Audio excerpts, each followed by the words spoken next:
Hey everybody, happy Easter. It's Easter 2013.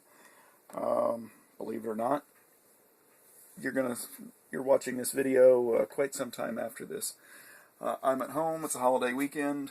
I don't know why I'm doing this stuff. I guess it's what I enjoy doing. I've got my old Tech TDS 1012 scope here, and we are working on the logic analyzer, the eyes.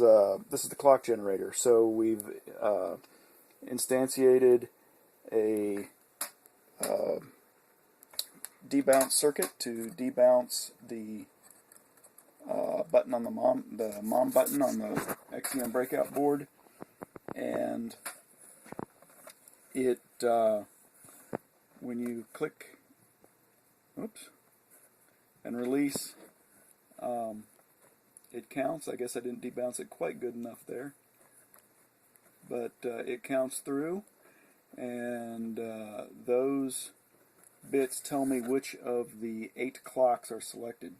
So 000 is the external clock, which I've currently got hooked up to nothing. Can you see that? There it is. Get everything to integrate out. So now I'll press clock 1, and let's go take a look at that. And that is a 1 megahertz clock. I don't know if you can read this up here, but it says channel 1 frequency 1 megahertz, and it's pretty stable there. Every now and then it goes to 999.9 kilohertz. Now we click to clock 2, and we change our time base, and we see this 5 megahertz clock, and we see all the ringing from poor termination here, because really, what do I expect? I'm just hooked onto a 100 mil pitch connector.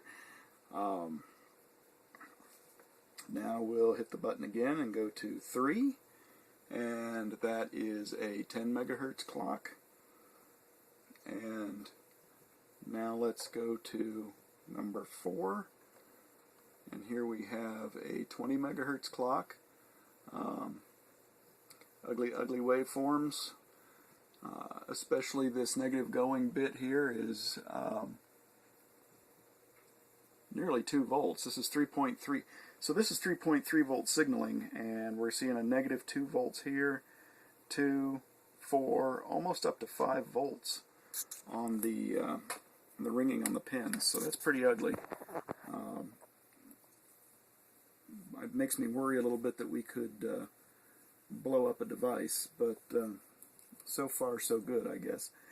Now let's see, number 5, section 5. This is our 50 megahertz clock, and it actually, on a better scope, which I've done before, looks a lot better than this. But this is my scope is only 100 megahertz analog bandwidth, so I'm getting up there, but it's telling me it's right around 50 megahertz.